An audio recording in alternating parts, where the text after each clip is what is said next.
Assalamualaikum Pak Ganjar. Waalaikumsalam Bu Rufiani. Gimana kabarnya Pak? Alhamdulillah Bu. Bagaimana dengan Ibu? Alhamdulillah baik Pak. Baik Pak Ganjar, hari ini Bapak akan melakukan coaching ya dengan Ibu Fitri. Betul Bu.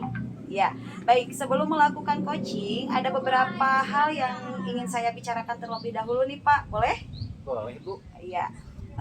Baik. Nanti pada saat coaching antara coach dan coachee akan saya amati dan akan saya nilai sesuai dengan rubrik penilaian coaching. Nah, seperti apakah kegiatan coachingnya sudah sesuai dengan alur Tirta apa belum? Kemudian apakah Bapak sudah memberikan juga pertanyaan-pertanyaan yang berbobot sesuai dengan kata kunci yang disampaikan coachee? Dan nanti saya juga akan mendengarkan respon dan jawaban dari coachee tersebut. Apakah sudah sesuai dengan pertanyaan yang nanti akan Bapak sampaikan?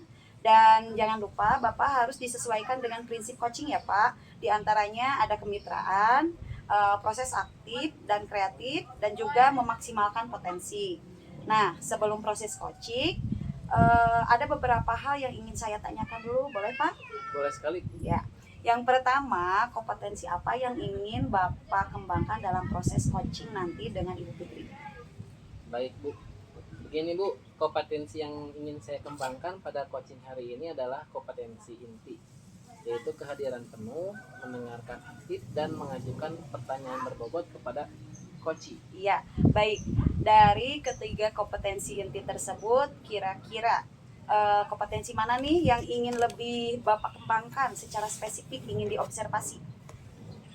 Untuk yang saya ingin kembangkan, kompetensi yang mendengarkan aktif, kemudian mengajukan pertanyaan berbobot kepada coachee-nya Bu. Oh iya, baik. Yang ingin dikembangkan oleh Bapak adalah mendengarkan aktif, kemudian mengajukan pertanyaan berbobot kepada coaching-nya, kemudian apa indikator ketercapaian dan tujuan pengembangan yang diinginkan? Untuk ketercapaian yang ingin saya dapatkan dari hasil coachingnya, yaitu saya ingin coachee dapat menemukan solusi dari masalah yang dihadapi coachee, sehingga coachee tahu cara untuk menyelesaikan permasalahannya Bu. Oh iya, baik. Terima kasih atas jawabannya ya Pak ya. Silakan Bapak melakukan coaching dengan baik dengan Ibu Fitri. Nanti jika sudah selesai coaching, kita akan ngobrol-ngobrol kembali ya. Bagaimana hasil coaching tersebut dapat dilaksanakan dengan baik. Ya. Baik Bu Rufiani, terima kasih ya Bu atas waktunya. Ya, mangga. Assalamualaikum. Waalaikumsalam. Selamat pagi Bu Fitri, bagaimana kabarnya hari ini? Alhamdulillah baik Pak.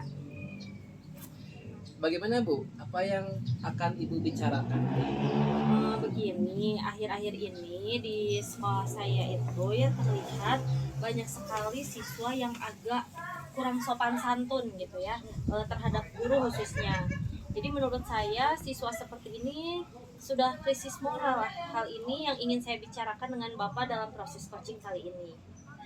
Oke, kalau begitu ukuran keberhasilan Ibu dalam coaching ini bagaimana Bu? Yang pertama mungkin perubahan perilaku siswa dalam interaksi sehari-hari dengan guru itu merupakan indikator yang utama. Jika siswa menunjukkan peningkatan dalam hal mengucapkan salam lah minimal, berbicara dengan bahasa yang sopan, dan menunjukkan sikap hormat, ini dapat dianggap sebagai suatu tanda keberhasilan. Nah, umpan baliknya dari guru dan staf sekolah juga penting untuk mengukur keberhasilan ini. Jadi guru dapat memberikan penilaian terhadap perubahan perilaku siswa. Jika mayoritas guru melaporkan adanya perbaikan dalam sikap siswa ini, maka menunjukkan bahwa coaching ini telah berhasil. Apa perasaan Ibu ketika berada di suatu situasi seperti ini Bu? Sebagai seorang pendidik, melihat siswa yang kurang sopan santun terhadap guru membuat saya sangat prihatin sekali sih terhadap masa depan siswa yang akan datang gitu. Sedangkan kan sopan santun itu adalah salah satu aspek penting ya Pak, dari perkembangan karakter dan sosial mereka gitu. Nah, kurangnya sopan santun ini tidak hanya akan mempengaruhi hubungan siswa dengan guru, tetapi juga dengan orang lain di berbagai aspek kehidupan, baik di lingkungan akademis maupun profesional. Jadi ini menjadi sebuah tanda lah bahwa ada masalah yang lebih dalam yang perlu diperhatikan dan diatasi. Namun di balik semua itu juga ada rasa tanggung jawab sebagai pendidik untuk membantu siswa tersebut memahami pentingnya sopan santun dan etika. Guru dapat berperan sebagai pembimbing yang sabar dan memberikan bimbingan yang diperlukan untuk mengubah perilaku negatif menjadi positif dengan pendekatan yang tepat seperti dialog terbuka, pemberian contoh, dan penguatan positif. Diharapkan siswa dapat belajar dan memperbaiki sikap mereka sehingga bisa tumbuh menjadi individu yang lebih baik dan lebih menghargai orang di sekitarnya. Oke. Menurut Ibu, kalau dinilai dengan skala 1 sampai 10, seperti apa anak-anak ini belajar? Sebagai seorang pendidik, saya berusaha ya mengajarkan nilai-nilai positif dalam pendidikan. Saya percaya bahwa kesopanan dan rasa hormat terhadap guru di sekolah seharusnya mendapatkan penilaian yang tinggi pada skala 1 sampai 10. Idealnya kita menginginkan anak-anak berada di 9 atau 10 ya pastinya dalam hal kesopanan dan penghormatan kepada guru mereka. Namun saya lihat pada kenyataannya siswa di sekolah memiliki skala 5 lah atau 6 gitu ya, kenyataannya gitu untuk dinilai dari sopan santunnya.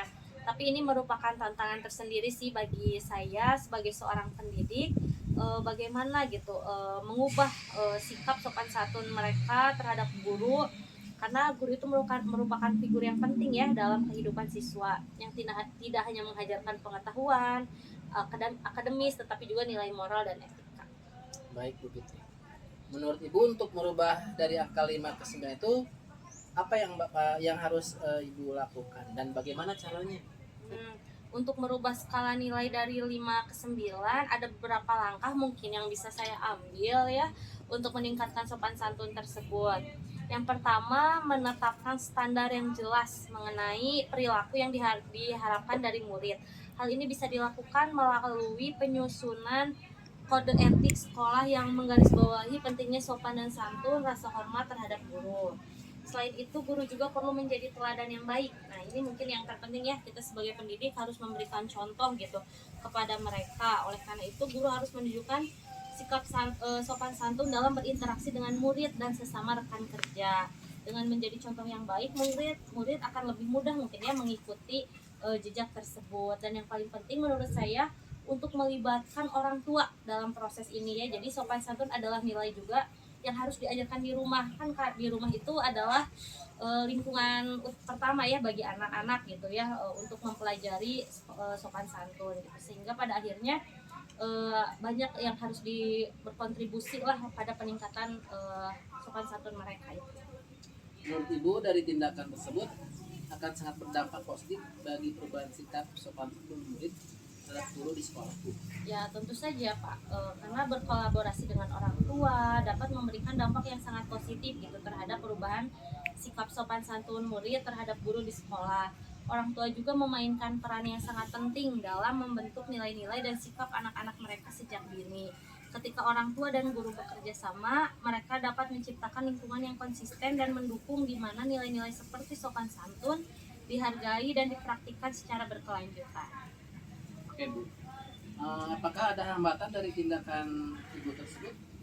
Hambatan yang paling utama sih ada pada murid tersebut ya, di mana mereka melakukan sikap positif biasanya bukan dari kesadaran diri sendiri, tapi hanya ingin mendapatkan nilai atau merasa karena disuruh oleh guru gitu ya, atau karena takut sama guru tertentu gitu baru mereka mau suntangan gitu. Tapi mereka kurang adanya kesadaran dari diri mereka sendiri lah. Jadi dalam hal ini penting bagi orang tua untuk tidak hanya fokus pada disiplin tetapi juga menyediakan lingkungan yang positif dan membangun nilai yang baik di rumah. Baik. Ada lagi pertanyaan Bu. Ini rencana aksi Ibu dalam mencapai tujuan supaya anak mendapatkan perilaku sopan santun yang baik bagaimana Bu caranya? Mungkin yang pertama penting untuk menjadi contoh yang baik bagi anak-anak ya, karena anak-anak itu cenderung meniru perilaku orang dewasa. Jadi yang pertama kita harus memberikan contoh baik dalam segi mengucapkan tolong, terima kasih gitu ya dari hal-hal yang sederhana. Yang kedua, komunikasi yang efektif gitu ya. Mengajarkan anak tentang pentingnya sopan santun melalui percakapan dan cerita dapat membantu mereka memahami nilai-nilai tersebut gitu. Dan yang ketiga yaitu berikan pujian lah dan penguatan positif untuk anak-anak yang sudah menunjukkan perilaku sopan santun gitu. Misalnya ketika anak mengucapkan terima kasih tanpa diminta, berikan pujian yang tulus gitu. Hal ini dapat memperkuatlah perilaku positif mereka. Jadi dengan kombinasi contoh yang baik, komunikasi yang efektif, diharapkan anak dapat mengembangkan kebiasaan sopan santun yang akan membawa manfaat sepanjang hidup mereka. Baik. Apakah ada tindakan positif lainnya Bu yang mungkin Ibu bisa jelaskan? Mungkin saya akan berkolaborasi ya Pak dengan orang tua, terus berkomunikasi lah dengan orang tua mereka yang lebih paham mungkin ya dengan sifat-sifat mereka gitu, untuk mengajarkan dan menciptakan rasa tanggung jawab antar siswa dan orang tua dengan guru juga gitu. Jadi yang pada akhirnya akan membentuk sikap mereka menjadi lebih positif gitu dan hormat kepada guru. Baik, ada gak jangka waktu untuk merencanakan rencana tersebut? Kalau untuk jangka waktu sih saya pinginnya sih secepatnya gitu ya. Cuman tentunya tidak ada yang instan lah ya dalam merubah siswa yang tadinya tidak sopan menjadi sopan, itu tidak akan instan gitu. Jadi mungkin langkah pertama saya akan melakukan evaluasi awal. Evaluasi ini melibatkan pengumpulan data tentang insiden-insiden ketidaksopanan, berbicara dengan guru dan siswa serta mengidentifikasi penyebab utamanya. Oke Bu, menurut Ibu, Assalamualaikum Pak Ganjar. Waalaikumsalam Bu Lufiani. Alhamdulillah ya, proses coachingnya sudah selesai Pak. Alhamdulillah Bu, berjalan baik. Gimana perasaan Bapak? Perasaan saya ketika tadi di coaching merasa sangat lega Bu, dan saya mendapatkan banyak pengalaman dari kegiatan tersebut. Baik, apa yang sudah dilakukan terkait yang dilakukan pada saat coaching Pak?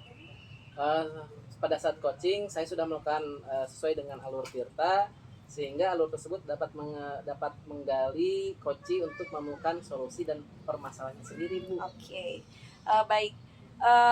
Proses coaching tadi yang Bapak sampaikan antara Bapak dan Ibu Fitri itu sudah berjalan baik ya. Saya lihat dari tadi.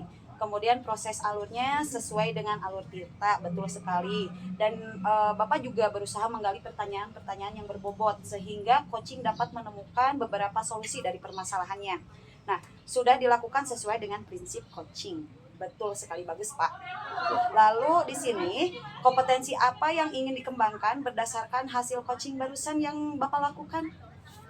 Begini Bu, dari hasil coaching yang dilakukan, kompetensi yang ingin dikembangkan adalah lebih memahami lagi proses alur Tirta sehingga dapat melakukan coaching yang lebih baik lagi Bu. Iya, betul sekali ya.